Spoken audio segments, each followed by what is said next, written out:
Bom, e aí pessoal, tranquilo? Hoje eu vou falar das reformas religiosas que aconteceram na Idade Média para a Idade Moderna.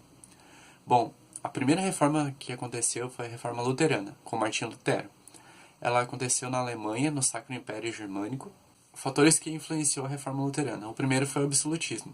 O rei queria todo o poder para ele e não queria dividir com ninguém. E a única instituição que ele poderia dividir o poder seria a igreja, então ele estava contra a igreja.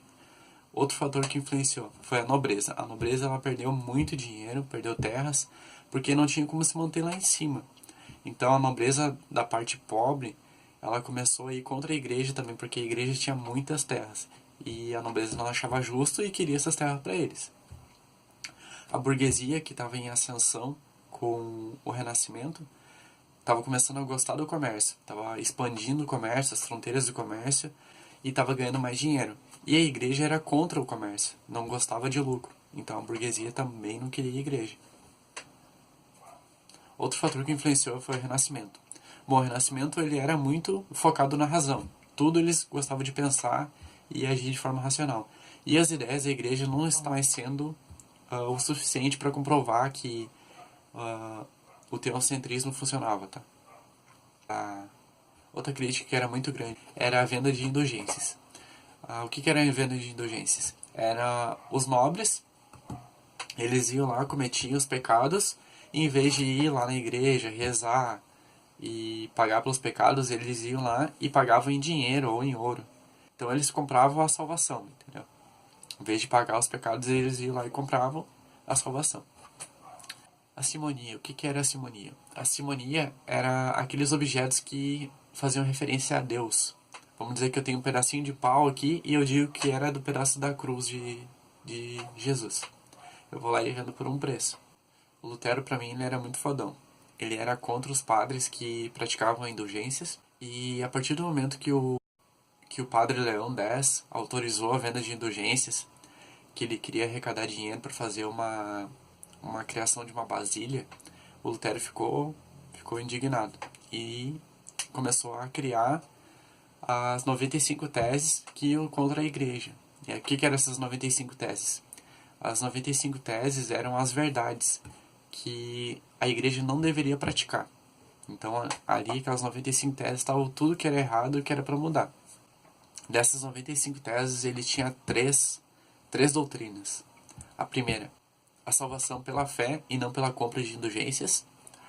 O sacerdote universal, qualquer pessoa poderia estar ao alcance de Deus, se comunicar com Deus, e não precisava necessariamente ir na igreja. E se tivesse uma Bíblia e soubesse ler aquela Bíblia, ela já ia estar em contato com Deus, entendeu? Não ia precisar contribuir nem fazer nada.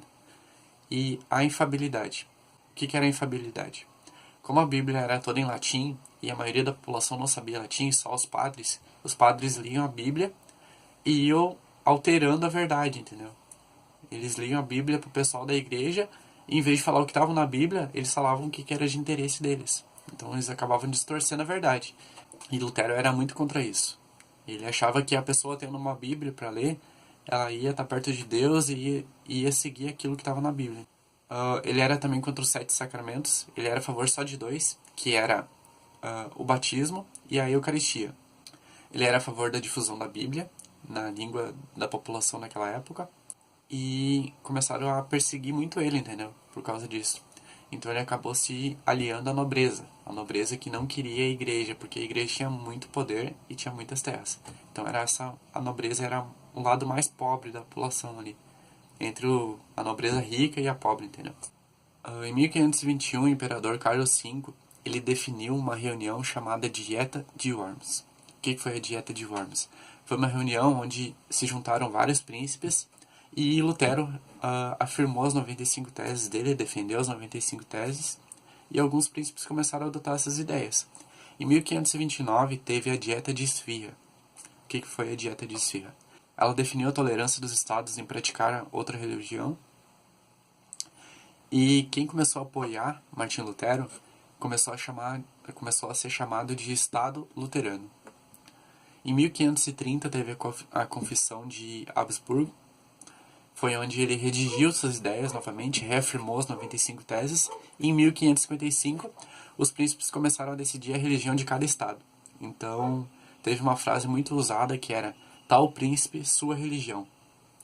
Então, vamos dizer, tal estado, sua religião, de acordo com o príncipe, entendeu? E por que os príncipes começaram a ir apoiar essa ideia de Martinho Lutero? Porque eles não queriam a igreja no poder. Os príncipes queriam todo o poder, que seria a mesma forma do absolutismo, entendeu? A reforma calvinista aconteceu muito por causa da reforma luterana ou protestante. João Calvino, ele era a favor da reforma luterana. E ele apoiou muito isso dando aula nas universidades, porque ele era professor. E acabou sendo perseguido na França. Calvin tinha como suas principais ideias da reforma. Ele acreditava muito que as pessoas estavam predestinadas à salvação. Então, se tu fizesse todas as coisas de acordo com a igreja, lesse a Bíblia, tivesse família, trabalhasse, tu ia ter o teu lugar no céu. Se tu fizesse ao contrário disso, não iria ter a salvação, entendeu? Ele era contra as práticas ilícitas, usura, venda de indulgências, a simonia. Então ele se baseou muito na reforma luterana também, tá? Quem era a favor da reforma calvinista era chamado de puritanos na Inglaterra, huguenotes na França e presbiterianos na Escócia. Na França, teve muito conflito com isso, com a igreja, e os franceses acabaram matando muita gente. Teve a noite de São Bartolomeu, que eu vou botar uma imagem aí, que matou muita gente, eles pegaram e fizeram um massacre. De agosto de 500, em agosto de 1574 até outubro, tem nos livros que cerca de 70 mil pessoas morreram na França, os huguenotes. 70 mil huguenotes, que eram a favor da reforma. Então foi tipo um massacre pesado. A reforma anglicana foi fantástica, porque foi um abuso de poder. O rei Henrique VIII, ele queria anular muito o casamento dele para se casar com outra mulher. Porque ele não tinha filhos, ele tinha dificuldade de ter filhos. E ele acreditava que com essa mulher ele não iria ter filhos, entendeu? Ele queria anular o casamento dele com a Ana Catarina Aragão. Só que a igreja não apoiava isso, era contra isso, contra o cancelamento de um casamento. Então ele ficou putaço e resolveu criar a própria igreja. Então ele criou a religião para poder se casar novamente, né? E se casou com a Ana Boena. Só que ele não teve filho. Então, tipo, ele teve muito azarão. Ele não conseguiu ter filho mesmo fazendo uma reforma para poder casar de novo. E não foi assim para fazer a reforma, né? Ele teve que fazer a lei, teve que fazer o parlamento a apoiar ele para fazer essa reforma anglicana. E ele criou a igreja anglicana daí. O parlamento apoiou e ele foi lá e criou. Tipo, beleza, tô aí, vou fazer uma igreja, né? Transformando o rei na figura mais foda, porque a igreja tinha poder e era contra ele, né? Então ele fez a própria igreja dele e ele já era rei. Então, tipo, ele dominou tudo lá. Não tinha o que ele não mandava. Depois de ele ter se casado com essa Ana, ele acabou se casando depois de novo com uma Elizabeth. E como ele não teve filhos, acabou morrendo, a Elizabeth ficou com o reinado. E esse reinado ficou até hoje. E a reforma anglicana ela não pegou logo seguida, assim, logo depois. Ela começou a se consolidar com a Elizabeth em 1558, onde ela se estruturou mesmo, tá? O parlamento aprovou 39 artigos, onde consolidava a igreja e combinava elementos do calvinismo com o catolicismo. Meio que criou a forma entre duas igrejas e deu o nome de reforma anglicana. Há muito tempo, a igreja percebeu que estava perdendo poder. Tipo, a igreja tinha tanto poder que ela não percebeu que estava perdendo poder em vários governos, tá? Então foi meio tardar a contra-reforma, porque estava todo mundo puto com a igreja e eles não fizeram nada. Então começou a ter as reformas. E a contra-reforma veio bem depois de ter acontecido todas as reformas. Para a igreja não perder o poder que eles tinham, eles acabaram fazendo outras regras e acabando com várias coisas que estavam deixando a burguesia, o reinado, a nobreza, tudo brabo com eles.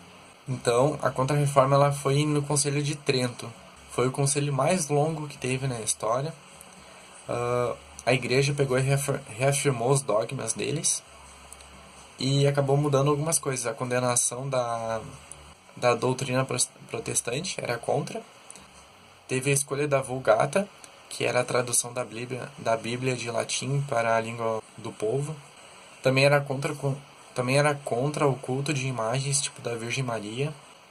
Manteve o celibato, porque os padres eles não cumpriam o celibato, então eles mantiveram e os padres começaram a respeitar. Criou-se um seminário de formação dos padres, então os padres, eles eram, no início eram despreparados, eles iam e acabavam não cumprindo. Então teve meio que uma escola para formar padres.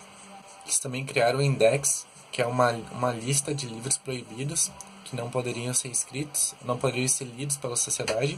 Só que como naquela época a imprensa já estava bombando já, esses livros meio que fizeram a sociedade correr mais de atrás deles, entendeu? Como eram proibidos, o pessoal ficou louco para ler, né? Só que era de difícil acesso, então pouca gente lia. Mas acabaram sendo lendas, igual. Quando o pessoal fala não, é óbvio que o pessoal vai querer ir, né? Reativou o Tribunal do Santo Ofício. Então todo mundo que era contra eles acabaram julgando como bruxa e tudo mais, tá? Pra meio que punir os hereges. Isso é um resumo bem breve, tá, pessoal? Só o que eu acabei estudando e escrevendo. Tanto que eu li algumas partes aqui. Espero que tenha ajudado. E se ajudou, deixa o like aí. Se inscreve, porque eu vou estar colocando mais aulas aí, tá? E se quiser de alguma matéria específica também, comenta aí.